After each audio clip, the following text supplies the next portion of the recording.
Hace un tiempo tenía una cita médica, era rutinaria. Entonces, como todo nos sucede, sacamos la cita, generalmente dura un mes para que se la asignen al médico general. Muy cumplidamente, según mi reloj, llegué a la cita, me presenté a la persona para que anunciaran, muy contento de haber llegado, muy puntual, sino que ella me respondió lo siguiente: el doctor sí está, es la hora correcta, pero su cita era ayer. Es un pequeño inconveniente. Total, perdí la cita, perdí mi tiempo, perdí la oportunidad de que el médico me revisara porque no presté suficiente atención. Me descuidé. Descuidé los detalles de la cita, porque si hubiera sido una cita para una cirugía, para un examen, jamás hubiera fallado. Pero como era algo rutinario, no tenía ninguna trascendencia, pues me confié. Y esto es precisamente lo que le estaba ocurriendo a los destinatarios de la carta a los hebreos. Algunos reconocían la superioridad de Jesucristo, pero en su intelecto estaban confiados en eso, pero eran descuidados en comprometerse con Jesucristo como Dios y Señor. No estaban poniendo atención al Evangelio. Eran descuidados. O tenían el gran riesgo, no de perder una cita, sino de perder el Evangelio por su desinterés.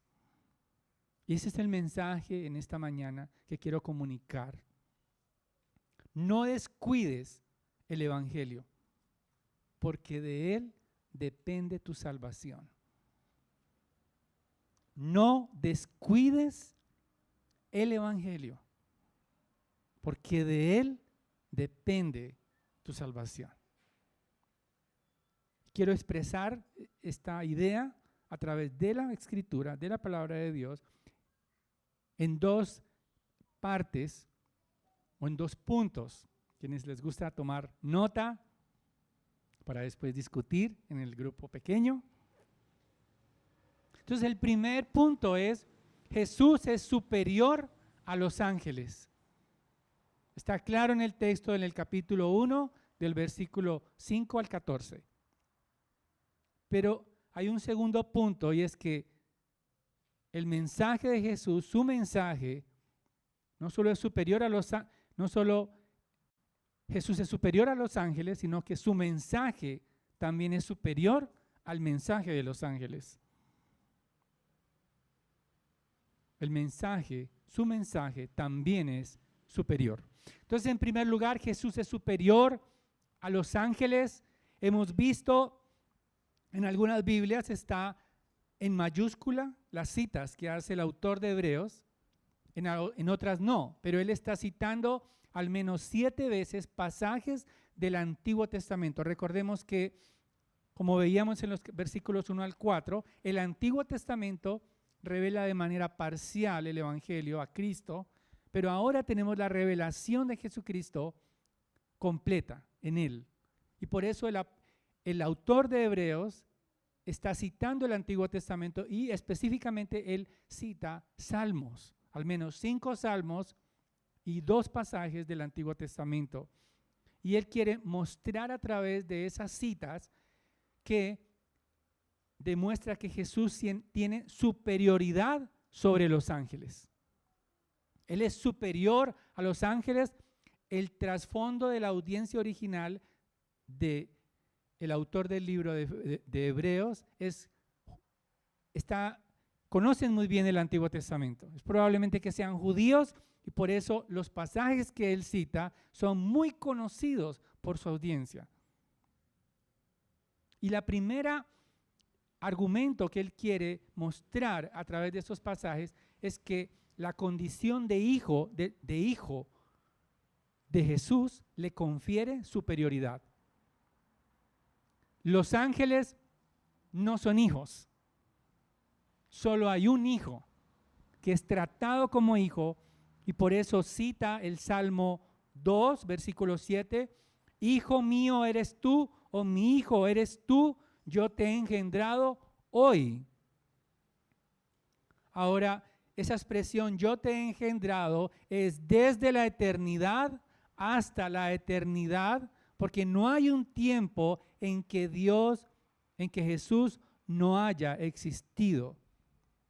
El Salmo 2 exalta al Hijo a la diestra de Dios, dice precisamente, y otra vez yo seré padre para él y él será hijo para mí. Ahí está citando el autor de Hebreos a 2 de Samuel, cuando Natán le habla a David. Hay una promesa allí de que David tendría un hijo.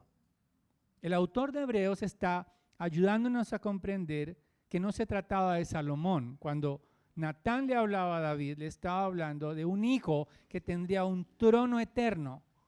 Está dirigiéndose, hablando de Jesús. Ese hijo de David tendría un trono, sería llamado Hijo del Altísimo, y su trono sería para siempre. ¿Cómo sabemos que no fue Salomón? Porque él murió y toda su descendencia. Y por eso Bartimeo gritaba, Jesús, Hijo de David, ten misericordia de mí. Por ese pasaje en 2 de Samuel 7, porque un hijo de David sería el Mesías. Pero además, esa promesa tiene que ver con que un hijo construiría una casa. Salomón construyó el templo, pero se trataba de un hijo que tendría un trono para siempre. Entonces, el hijo es superior a los ángeles. Jesús es superior a los ángeles por su condición de hijo. Los ángeles no son hijos de Dios, son criaturas de Dios. Pero además el autor de Hebreos también exalta la superioridad de Jesucristo. No solamente es hijo, sino que Jesús es el primogénito. Ahora, la expresión primogénito no significa primero en el tiempo.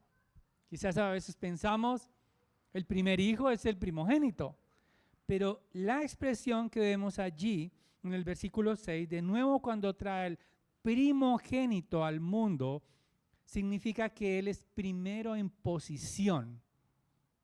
Primogénito significa que él existe antes que toda la creación. No hubo un tiempo en que Jesús no existiera, el Hijo de Dios. Él es primogénito porque tiene la supremacía sobre todo y merece adoración. Adoración inclusive de los ángeles. Él es servido por ángeles, dice el versículo 6, y lo adoren todos los ángeles de Dios. Esta es una expresión del cántico de Moisés en Deuteronomio capítulo 32. El cántico de Moisés, todos lo conocían. Y el autor de Hebreos está dirigiendo a Jesús esa postración y adoración de los ángeles. Es Jesucristo el adorado, que debe ser adorado y servido por los ángeles. El versículo 7 nos aclara de los ángeles, dice el que hace a sus ángeles espíritus y a sus ministros llama de fuego. Hacia sus ángeles, en otras versiones dice vientos, y sus ministros, sus servidores, llama de fuego. Es como dicen algunos comentaristas, los ángeles como el fuego son servidores de Dios, como los vientos que obedecen a Dios. Cuando el Señor Jesucristo calma la tempestad, los vientos se detienen. Y por lo tanto, los ángeles sirven al Hijo, al primogénito. Ahora, los ángeles tienen juegan un papel importante dentro de la administración divina del universo. Están en Génesis, subiendo y bajando en la visión que ve Jacob, pero también están en Apocalipsis. Están administrando juicio, los ángeles. Estuvieron en el nacimiento de nuestro Señor Jesucristo. Ángeles cantando, y los pastores los vieron. Sin embargo, a pesar de toda esa preeminencia de los ángeles, están por debajo de la superioridad del Hijo, el primogénito. Pero además, el versículo 8 nos habla que en adelante, que el autor de Hebreos dice que Jesús es superior a los ángeles porque Él es rey y tiene un trono. Versículo 8, al Hijo dice: tu trono, oh Dios, es por los siglos de los siglos. El trono de Cristo es para siempre, es eterno. Los ángeles no tienen tronos. Si están en el trono es para alabar a Dios, para alabar al Hijo. Y ahí hay una cita del Salmo 45. Dios ha ungido, dice, al Rey, es decir, refiriéndose a Jesucristo, con alegría. Es decir, Dios se goza del plan de redención. No es con tristeza, porque el Hijo ha sido ungido para restaurar la justicia. Su trono es un trono de justicia. Dice el versículo 9: has amado la justicia y aborrecido la iniquidad, por lo cual Dios, tu Dios, te ha ungido con óleo de alegría más que a tus compañeros. Pero además hay un argumento sobre la superioridad del Hijo. No solamente el Hijo y no los ángeles tienen esa condición, no solamente es primogénito, no solamente es rey, sino que el Hijo es inmutable y eterno. Es superior a los ángeles. Ellos perecerán, pero tú permaneces, hablando del Hijo de Dios. Habla de la naturaleza inmutable de Cristo, citando el Salmo 102. Necesitamos un Salvador inmutable, que no cambie. Más adelante el autor de Hebreos dice: Jesucristo es el mismo ayer, hoy y por los siglos. Necesitamos un Salvador que no se retracte delante de Dios, intercediendo por nosotros. Necesitamos un Salvador inmutable que, a pesar de que no llenemos completamente el estándar de Dios, como cantábamos, siga intercediendo por nosotros, siga amándonos, podamos refugiarnos en su gracia siempre, establemente.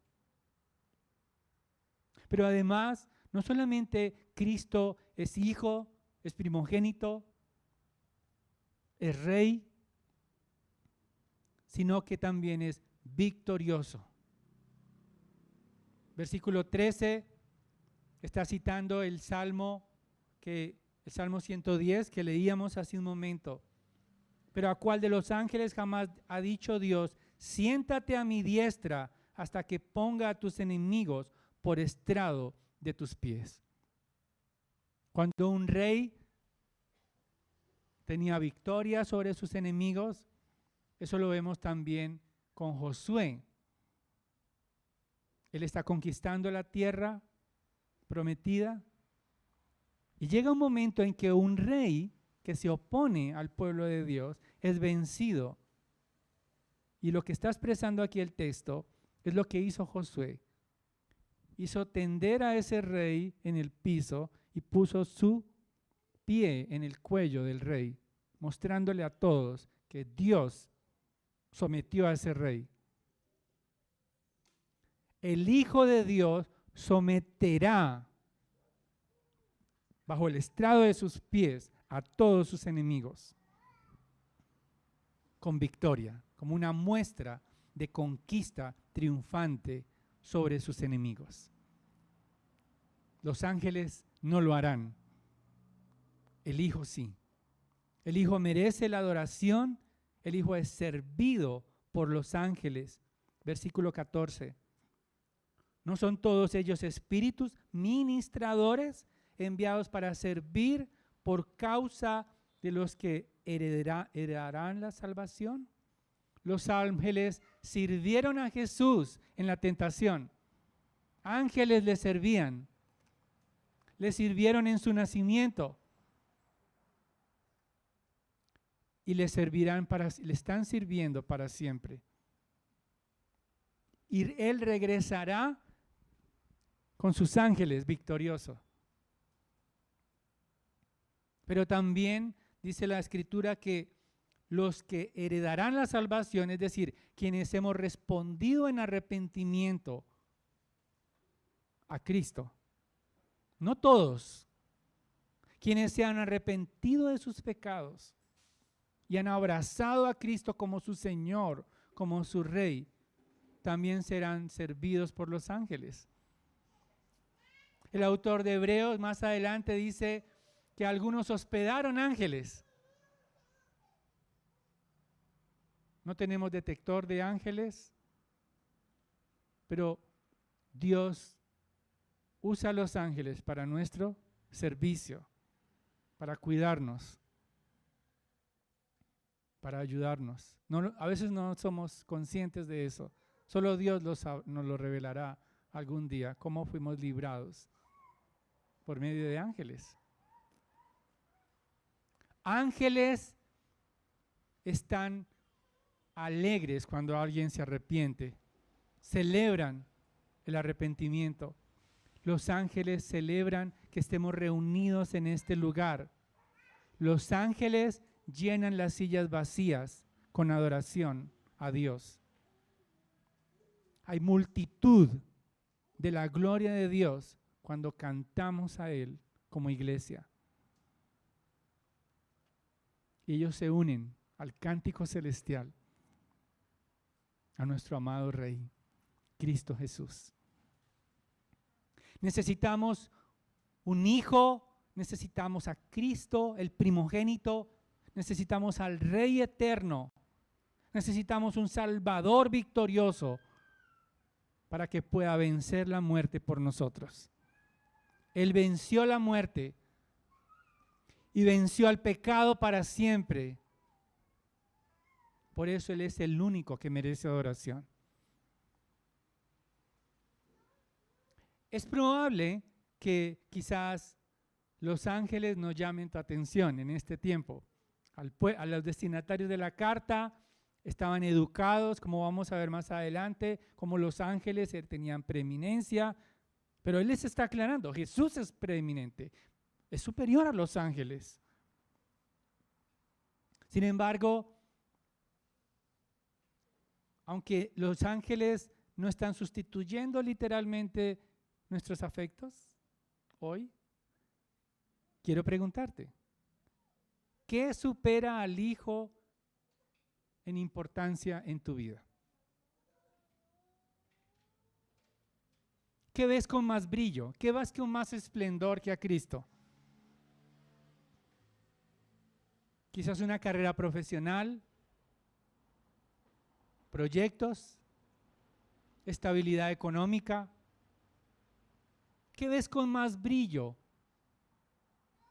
¿Qué anhelas más?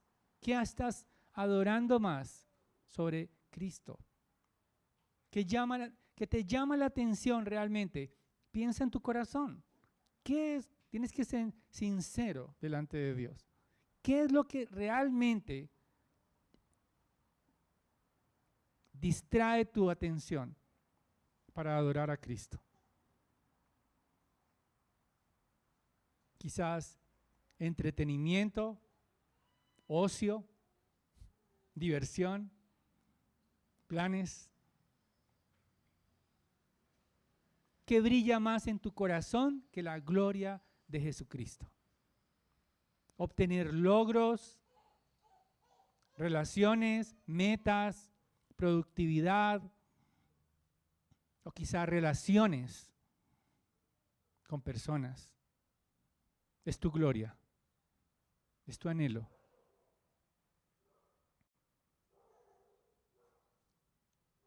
¿Qué hay en el trono de tu vida? ¿Quién está en el trono? Por encima del Hijo de Dios.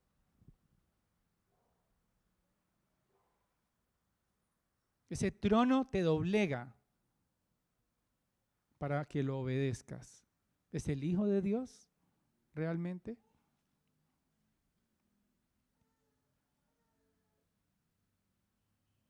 ¿Es el consejo de la cultura? ¿Tu trono? ¿Tu instinto? ¿Tu manera de pensar? ¿Tu estilo de vida? ¿Es tu trono?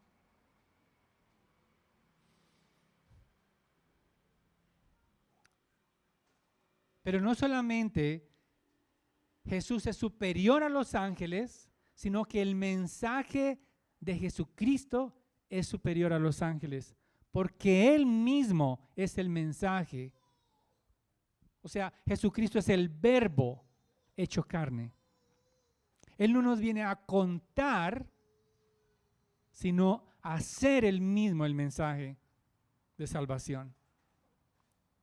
Es asombroso. Y por eso Jesús es el mensaje final de Dios. Es superior de importancia al mensaje de los ángeles porque produce salvación. El autor de Hebreos está conectando lo anterior, la superioridad de Jesús sobre los ángeles, conectando la idea que viene. Hay un por tanto allí, en el capítulo 2, versículo 1. Por tanto, debemos prestar mucha mayor atención a lo que hemos oído, no sea que nos desviemos. ¿Cuál es la razón? La revelación final del Hijo de Dios. ¿Cuál es la razón? La superioridad del Hijo sobre los ángeles. Esa es la razón para prestar mayor atención. Ahora, ¿qué es poner atención? Tiene que ver con nuestra mente. Tiene que ver con las cosas que nos dan mayor prioridad.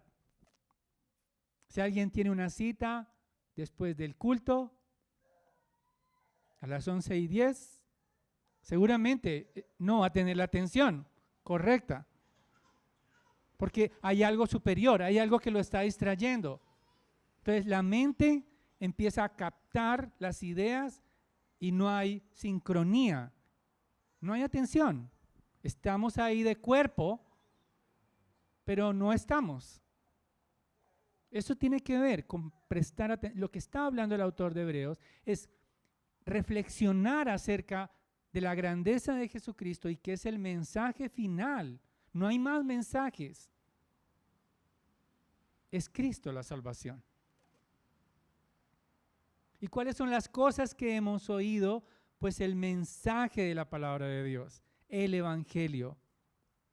Ese mensaje lo recibió la audiencia, probablemente, es más, no directamente de Jesús. La recibió ¿de quiénes? De los discípulos, de los apóstoles de Cristo. Y esa palabra es confiable.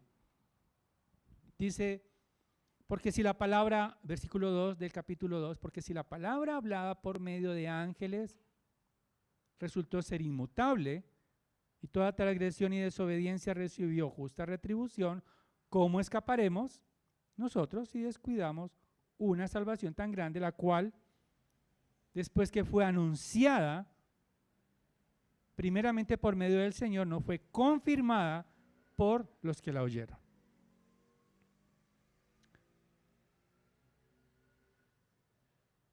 Dice el versículo 1, pongamos atención a su audiencia. El autor dice, pongan mucha atención, no sea que nos desviemos. Él mismo hace parte de esa exhortación. El autor de Hebreos habla de la supremacía de Jesucristo y acompaña con exhortaciones amorosas. Algunas son advertencias, pero para animar a los hijos de Dios, a no desviarse. En otras traducciones, creo que en la Reina Valera dice, nos deslicemos. En la Nueva Versión Internacional dice, no sea que perdamos el rumbo. Es la única vez que está en la Biblia esa palabra en el idioma original y es un término náutico. Es como soltar las amarras de una embarcación para que quede a la deriva.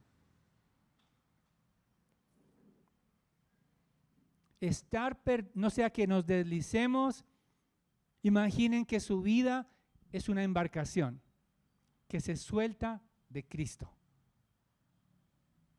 y queda al vaivén de las olas y de los vientos en cualquier lugar. Va a terminar. Si está en un río, va a ir río abajo. Y si está en el mar, las olas lo van a llevar. Ese es el significado. No sea que nos deslicemos, no sea que soltemos las amarras de Cristo. Pongamos atención. Es una advertencia a no dejarse de aferrar al Evangelio como esa embarcación que está segura en Cristo. Y hace una comparación. Si los ángeles, el argumento del autor de Hebreos es el siguiente: si los ángeles son inferiores a Cristo y la palabra de los ángeles se cumplió y tuvo justa retribución, es decir, la ley, entonces las palabras de Jesucristo, que es superior a los ángeles, el Evangelio, es superior el mensaje, también se cumplirá perfectamente, con más fuerza, porque es el Hijo. Ahora, hay varios pasajes donde la audiencia, que tenía un trasfondo de judío, un conocimiento del Antiguo Testamento, creían absolutamente que la ley había venido por medio de ángeles. Hay varios versículos, entre ellos Deuteronomio 33:2. Dice, entonces, ¿para qué sirve la ley? Fue añadida a causa de las transgresiones, hasta que viniese la simiente a quien fue hecha la promesa, y fue ordenada por medio de ángeles en manos de un mediador. Salmo 68:17 da la idea de que los ángeles estuvieron en la proclamación de la ley. Dice, los carros de Dios se cuentan por veintenas de millares. El Señor viene del Sinaí a su santuario. El Sinaí fue donde fue dada la ley, las tablas de la ley. Entonces, para el pueblo del antiguo pacto, los ángeles estaban muy relacionados con la ley de Dios. Pero también en el Nuevo Testamento, el apóstol Pablo en Gálatas 3:19 dice, entonces, ¿para qué sirve la ley?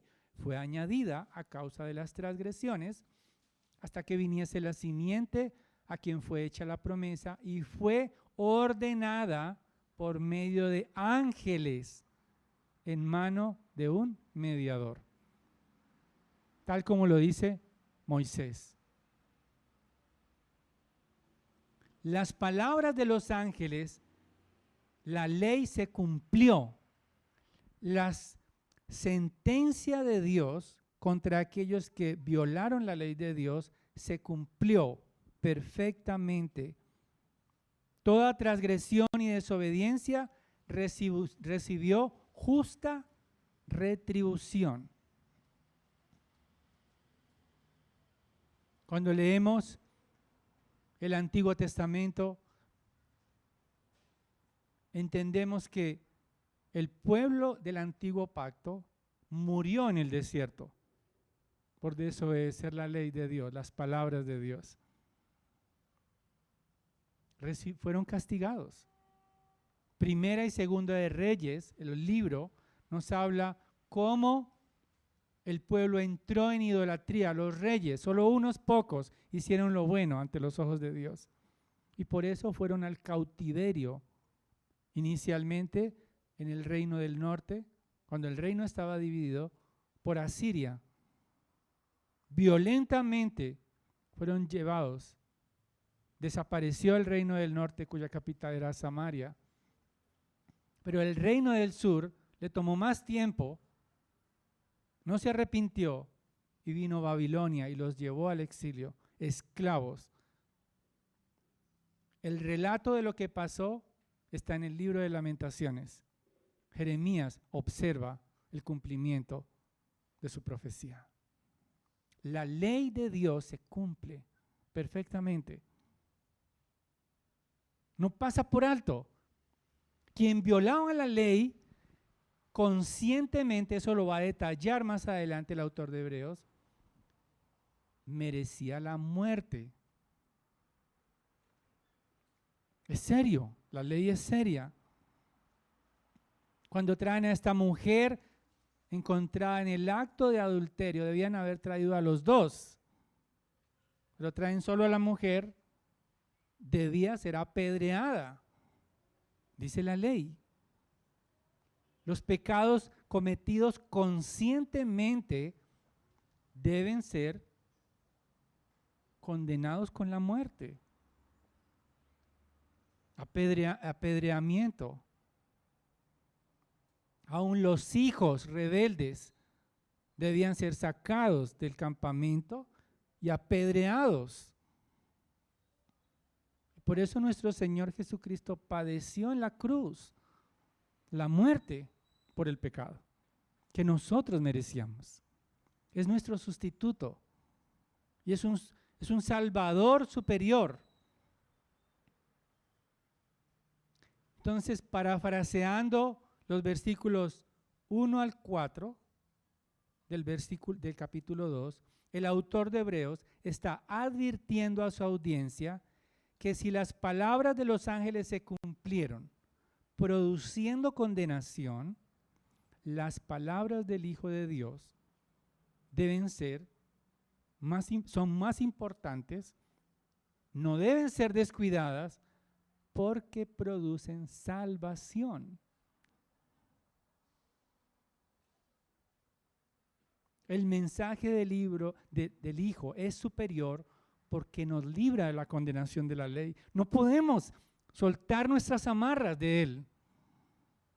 No podemos descuidar el Evangelio, porque si no la ley nos condenará. Ese es el argumento del autor de Hebreos. Y la evidencia es que la palabra de Cristo fue respaldada directamente por Dios. Fue confirmada por los que la oyeron. Dios, versículo 4, testificó junto con ellos con señales y prodigios, milagros diversos y dones repartidos por el Espíritu Santo. Todos los milagros que están en el libro de Hechos de los apóstoles no son para replicarlos en este tiempo. No. Son para autenticar el mensaje de salvación. Cuando Pedro le dice al hombre que está allí, lisiado, levántate y anda, no es para que nosotros andemos diciendo por ahí que hay que levantar a todos los... No. Dios es soberano. Él puede sanar. Pero ese milagro respalda el mensaje de Pedro, de los apóstoles. El apóstol Pablo en algún momento resucitó a alguien que cayó de un tejado. Todos esos milagros son para respaldar el Evangelio. La palabra de Dios es segura porque está autenticada, respaldada con el poder de Dios, con señales, es decir, algo más elevado que la humanidad. Cuando habla de prodigios, son cosas excepcionales. Cuando habla de milagros, está mostrando la evidencia del poder de Dios. Cuando alguien exige milagros para creer, está teniendo en poco la revelación de Dios. Está deshonrando a los apóstoles y a Cristo. Porque ya toda la palabra ha sido revelada en Cristo. Es la palabra final. No hay más que exigir nada más. Es la palabra de Dios la que va a juzgar al mundo. El Señor Jesucristo, cuando Él habla de Lázaro que muere y va al trono, al seno de Abraham, mejor. Y dice que los familiares, había un hombre padeciendo en un lugar de tormento, mirando a Lázaro. Entonces, él le dice a Dios, envía a Lázaro para que si lo ven, vivo otra vez, van a creer mi familia. En otras palabras, si ven el milagro, pues van a creer. Pero ¿qué les dice Jesús?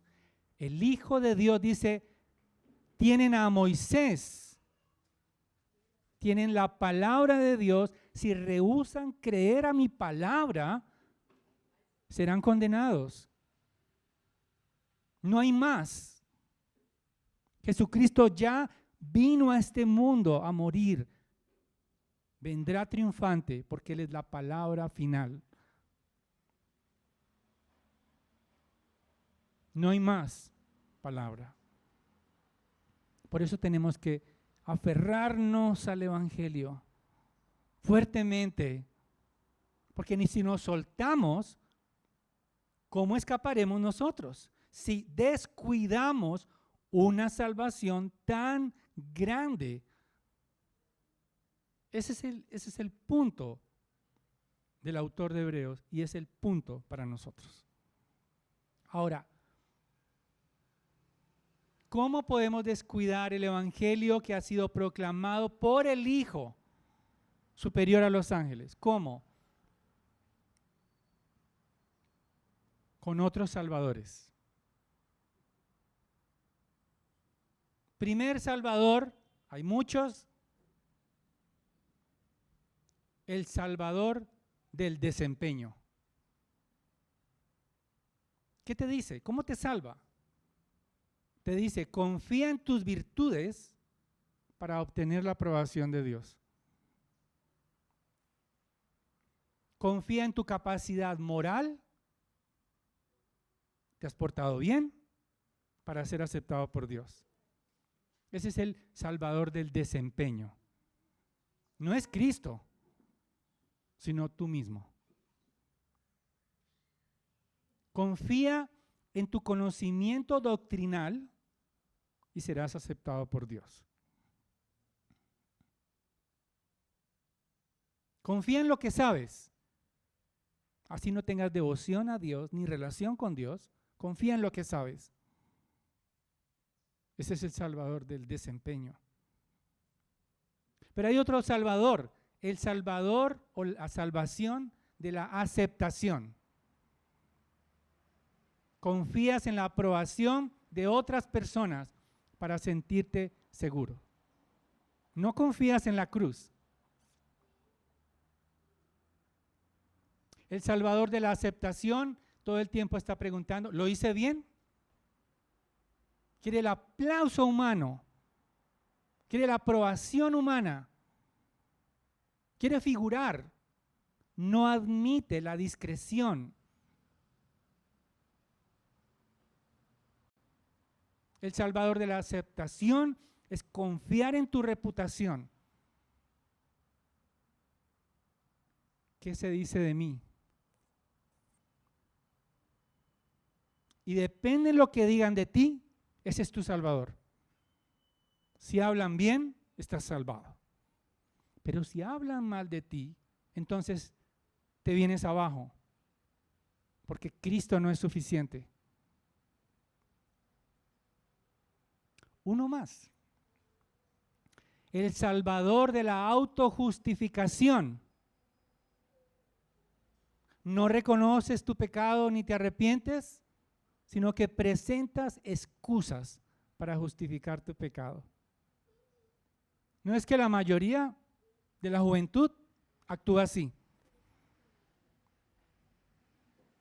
Es que los jóvenes de este tiempo actúan así. Es que la cultura me presionó. Es que vengo de un legado trágico. No hay arrepentimiento, sino excusas. Y Dios no fue a la cruz, Cristo no fue a la cruz para perdonar excusas, sino pecados. Y por eso el Salvador de la autojustificación no necesita la cruz. Se desliza del Evangelio.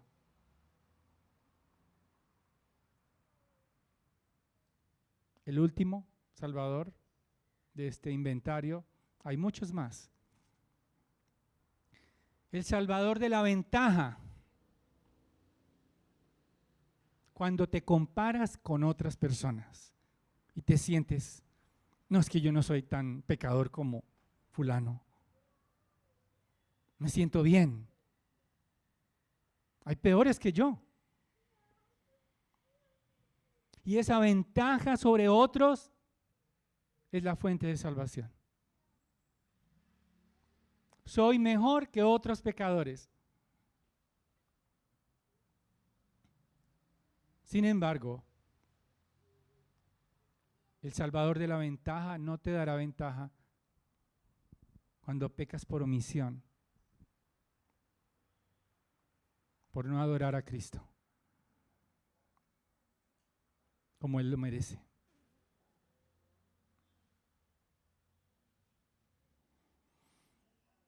No es suficiente conocer el Evangelio, recitarlo. No es suficiente.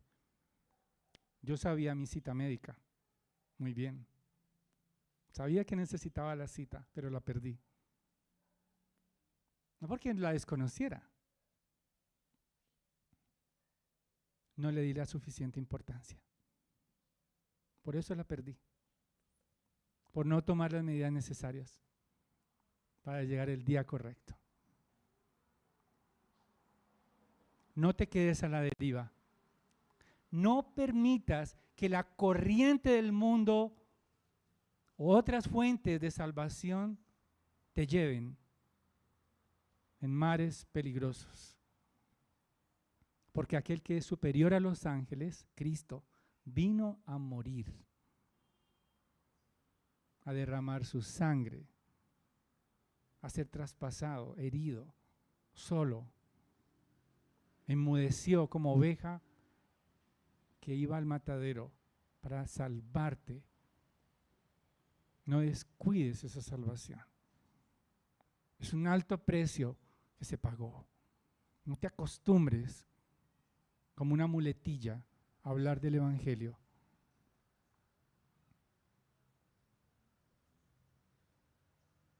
No descuides el Evangelio de Cristo, porque de Él depende tu salvación.